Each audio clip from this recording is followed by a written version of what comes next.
Facebook. Nanti ketika Pak BW selesai, kita akan memilih 3 pertanyaan yang akan kita tanyakan kepada seluruh pembicara hari ini. Itu mungkin Pak BW, dipersilakan Pak. Teman-teman yang apa kabar, Mas AS, Bos Bram, Alhamdulillah. Pak ST, Mbak Yati, apa kabarnya? Luar biasa. Oh, begini dong, Mas BM, jangan begini. Pancasila. Senang sekali bisa ketemu. Saya akan mulai saja ya. Ada beberapa hal. Bagian pertama ini yang saya mau bilang. Kita hari ini melakukan kesalahan paradigmatik. Karena kita mendiskusikan sesuatu yang penuh rekayasa, seolah-olah itu betul adanya. Sidang ini menjadi diskursus, padahal kita tahu seluruh prosesnya ini adalah sesat. Jadi kita sedang mendiskusikan kesesatan sebenarnya. Itu bagian yang pertama. Tapi diskusi kita ini menjadi penting. Kenapa? Kata kita dengan mata Mas Novel itu kita akan menggunakan mata hati kita. Mata Mas Novel itu harus ditransformasi menjadi mata hati kita dan mata hati publik untuk melawan air keras dari kekuasaan yang kemungkinan sudah sedang bersekutu dengan kuasa kegelapan. Kalau itu yang terjadi, sebenarnya orang-orang yang menjadi mastermind dari seluruh kegelapan ini sedang bercakap-cakap dan bersukaria. Jadi kita diskusi soal ini hukumannya 1 tahun, ini dibebasin, ini gitu. Tapi tidak menyentuh the genuine aktor intelektual yang mendesain dan mengkonduktor seluruh nyanyian yang hari ini sedang kita dendangkan ini.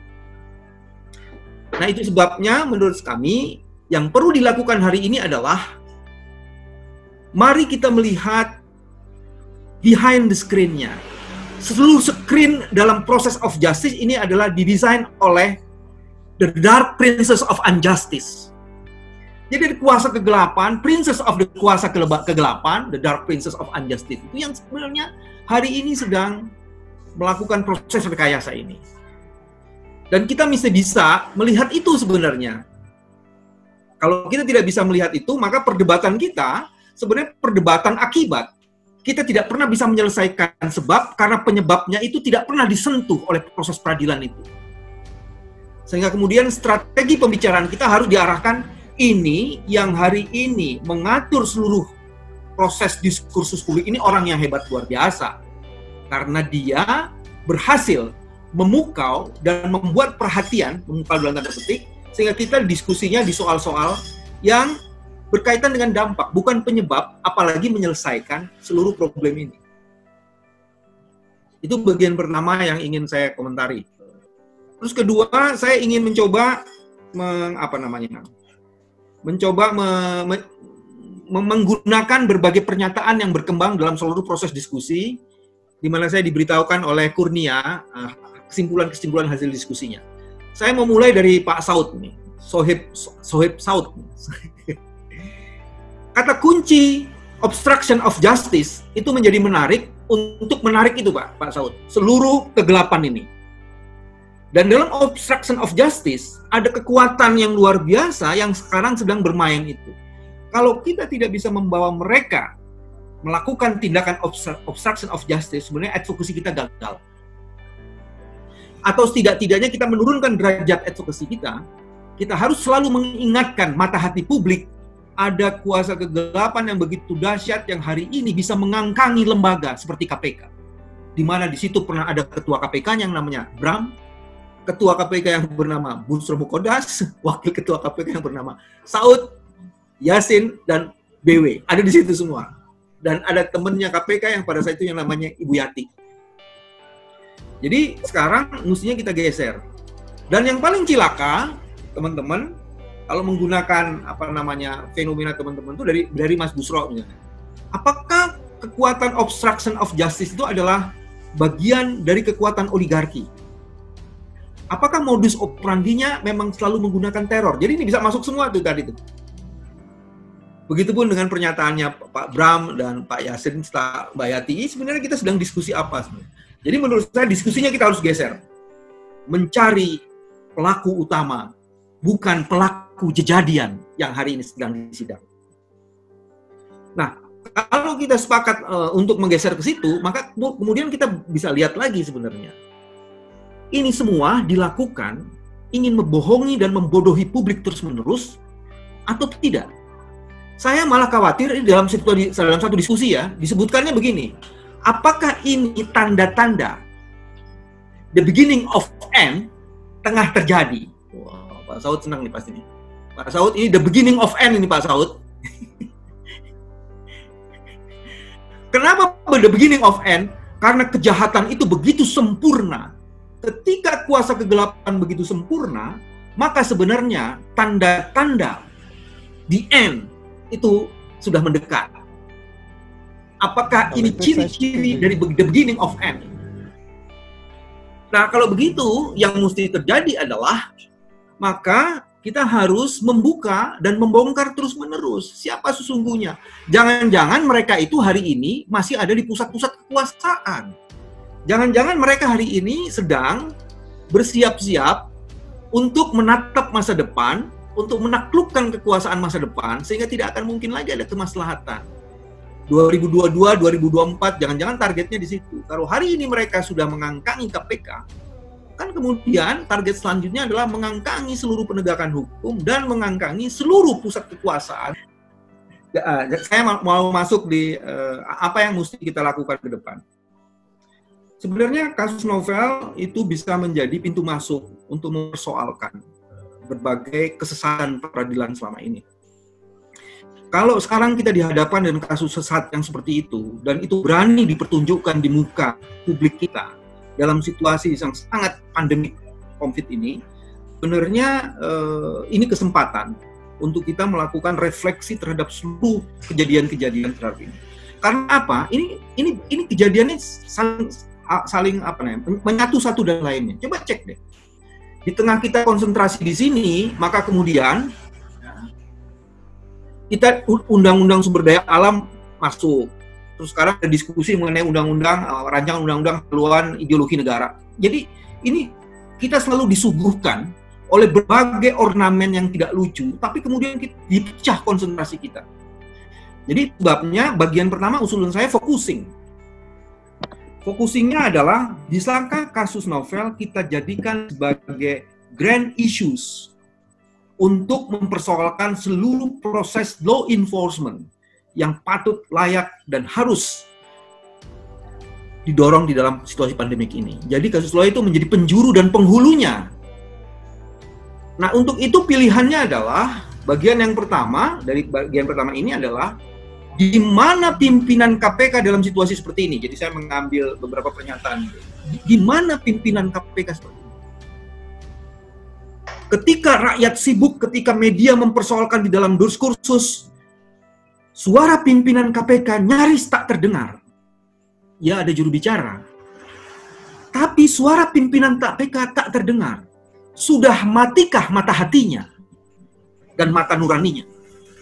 Ini kita harus gedor nih pimpinan KPK. Kalau kemudian pimpinan KPK seperti itu, apa jaminannya seluruh proses penegakan hukum yang sekarang dilakukan oleh KPK, kalau ada pukulan baliknya dia akan melindungi?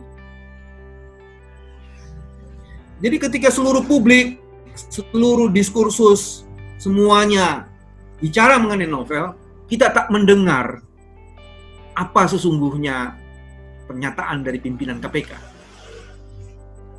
Atau memang sudah saatnya lupakanlah pimpinan KPK. Itu pilihan juga gitu.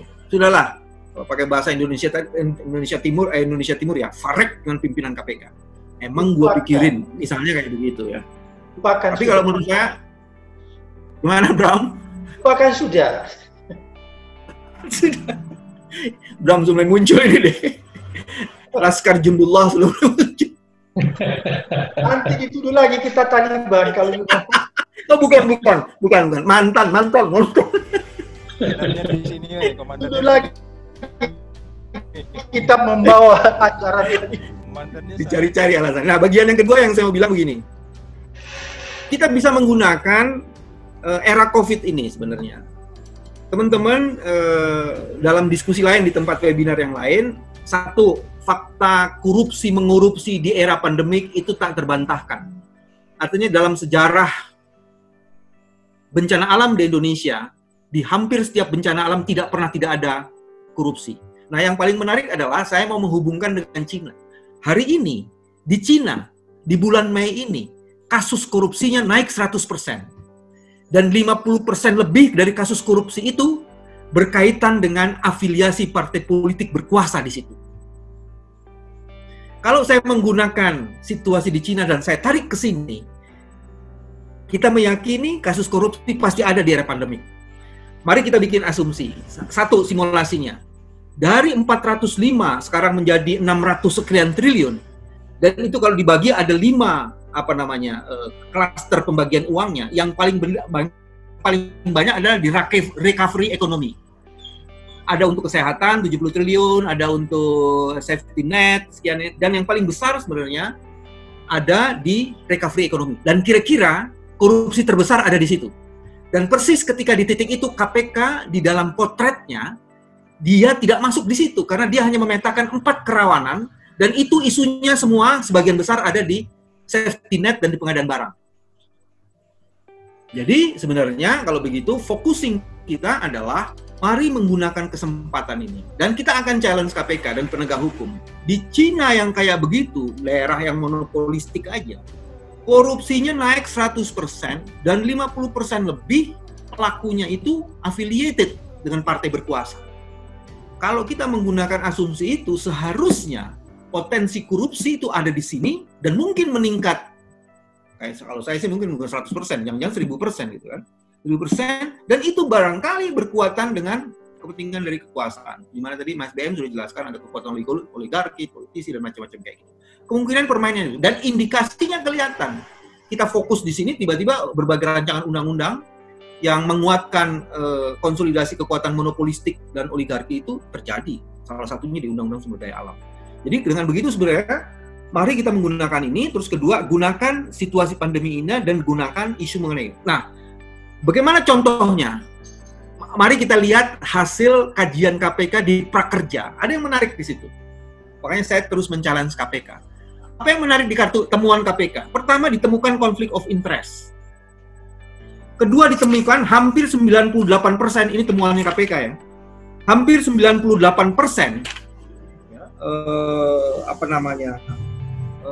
pelatihan-pelatihan yang diberikannya itu ada semuanya sebagian besar gratis di internet. 89% loh. 89 ke 98%. Dan sebenarnya ada yang paling menarik ini. Pak Bram, Pak Mas BM dan Pak Saud. Apa yang paling menarik? Pengadaan penunjukannya itu 20 Maret, padahal Perpu nomor 1-nya itu 31 Maret. Dan kalau 20 Maret itu artinya pakai Perpres nomor 16 2018 dan di LKPP itu ada surat edaran 13 tahun 2018 mengenai pengadaan barang dan jasa. Dan itu artinya mesti pakai bidding.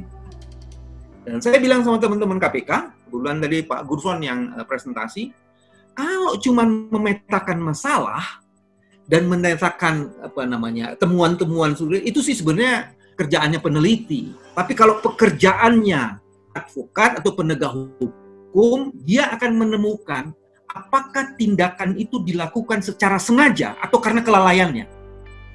Jadi dengan begitu mensreanya jelas. Kalau menurut saya, tindakan itu sengaja, setidak-tidaknya lalai. Dan lalai itu sudah jadi bagian dari pelanggaran. Hari ini, kartu prakerja sudah 4 gelombang. Itu artinya sudah injure tuh kejadiannya itu. Nggak bisa lagi dikaji. Stop dengan kajian, masuk di penyelidikan. Tugas litbang udah selesai di situ. Tugas penyelidikan yang boleh masuk. Nah, untuk itu kemudian kita uji lagi. Siapa sekarang yang menjadi penyelidik-penyelidik dalam kasus itu? Kalau penyelidiknya itu penyelidik-penyelidik, bukan penyelidik-penyelidik yang memang mempunyai kemampuan dan track record yang bagus, itu artinya KPK sedang bermain-main. dengan upaya penegakan hukum. Nah, itu yang menjadi menarik. Nah, kesimpulannya saya mau bilang begini. Kasus novel itu menjadi pintu masuk dan penghulu untuk seluruh gerakan untuk mengembalikan lagi pemberantasan korupsi pada kitahnya yang paling original. Kita tidak bisa lagi memilih apakah penindakan atau pencegahan sebagai titik utamanya. Dia harus three-prong of strategy berlaku semua. Penindakan, pencegahan, pendidikan. Campaign of the anti-corruption itu harus dilakukan sangat masif sekali. Dan itu artinya memerlukan partisipasi publik. Karena yang bisa membuat KPK berjaya, karena KPK dipercaya oleh publik. Dan hari ini kepercayaan publik dirampok oleh sebagian pimpinan KPK. Selamat datang harapan. Terima kasih. Assalamualaikum warahmatullahi wabarakatuh. Salam. Ya, terima kasih Pak BW. Ada pertanyaan dari Mbak Deska di sini. Mungkin nanti pertanyaannya bisa dijawab oleh seluruh narasumber sekaligus closing statement. Pertanyaan pertamanya, menurut para pembicara, apa yang menyebabkan tidak ada political will untuk mengungkapkan pelaku sebenarnya penganiayaan terhadap Novel Baswedan? Pertanyaan keduanya, apa yang membuat hakim bisa memutuskan vonis yang adil terhadap dua terdakwa? Saya rasa, pertanyaan ketiga, apa saran Bapak-Bapak mantan pimpinan KPK pada penegak hukum agar tidak ada yang terjebak dalam situasi yang sama dengan Pak Novel Baswedan? Bagaimana agar potensi kejadian seperti ini tidak terjadi lagi? Saya rasa itu 3 pertanyaannya, silakan dijawab sekaligus closing statement. Pak BW, silakan Pak BW menjawab beberapa pertanyaan sekaligus closing statement harapan terkait dengan penuntasan perkara Novel Baswedan. Sekarang ini saya sama dengan teman-teman lain. Hari ini sebenarnya proses persidangan ini telah menunjukkan kepada kita selama ini prosesnya itu gagal untuk mengungkap kasus Novel. Dan kegagalan ini mendapatkan legitimasi dengan persidangan yang sesat itu. Jadi sebenarnya sudah dengan persidangan itu. Sekarang yang diberikan apakah Presiden Republik Indonesia Pak Jokowi mau merendahkan hatinya sedikit bahwa proses ini memang gagal. Dan dari proses kegagalan ini beliau kemudian membuka hati sedikit ya untuk menyetujui berbagai usulan guna membentuk tim independen pencari fakta. Ini udah gagal. Ya, dengan memberi akses pada orang-orang yang dipercaya oleh publik untuk menjadi bagian dari proses ini. Ya. Karena ini yang bisa memulihkan citra dan kewibawaan dan kekuasaan. Kalau tidak, maka kemudian kekuasaan akan menjadi bagian dari olok-olokan saja. Kau tidak bisa menukar mata Novel dengan menutup hatimu. Tidak bisa.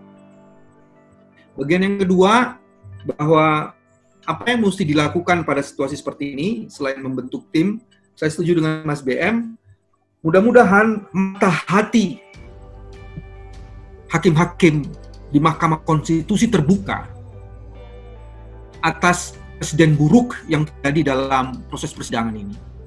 Mudah-mudahan mata hati mereka terbuka, sehingga mereka menjadi bagian penting untuk mengubah dengan otoritas konstitusionalitasnya bahwa ada bagian yang bermasalah yang secara sengaja dibuat melalui engineering undang-undang KPK, termasuk bagaimana cara menyeleksi pimpinan KPK, ya kan?